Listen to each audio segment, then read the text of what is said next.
death. I'm terrified of death and the notion of death. And I know that you're... Well, describe it. What is it? It's the loss of consciousness. No, it isn't. It's the coming into full consciousness. No wonder you fear it. You don't understand what it is.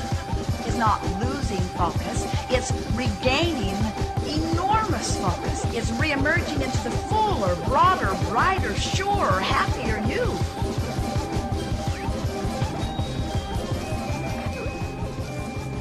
It literally is the way you feel when you wake up from a dream and say, oh, this is my real reality, and then the dream just sort of fades off, except whatever pieces may remain that you feel are important for you to remember.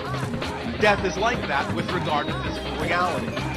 You wake up and suddenly remember who you are and that you are having this physical dream.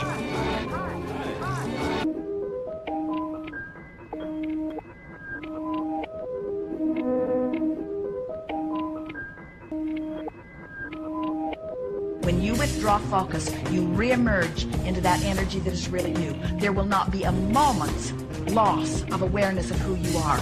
But because of thousands of years of ritualization and the experience of disconnection, not real disconnection, but the creation of the experience of disconnection, the personality structure assumes that death means annihilation.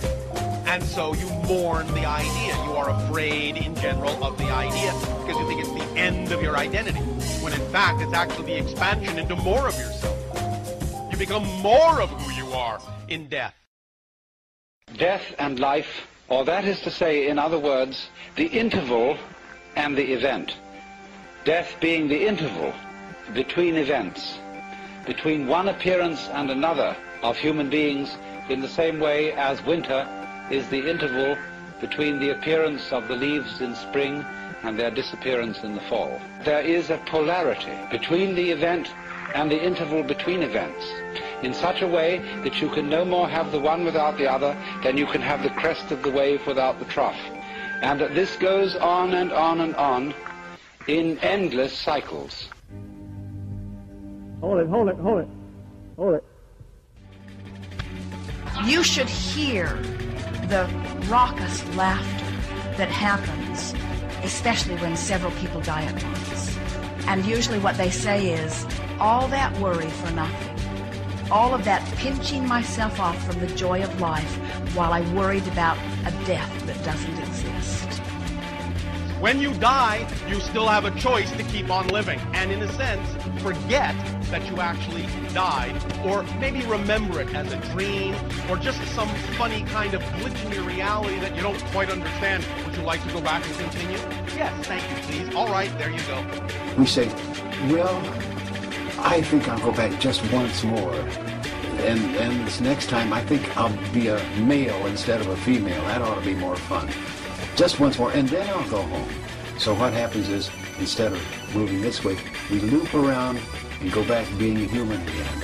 We don't want you to necessarily jump into death, but we want you to no longer fear it. And we've never known anyone who could really live their physical life until they leave behind their fear of death. Physical reality, in a sense, is more like death than death is, because you place so many limitations on yourself.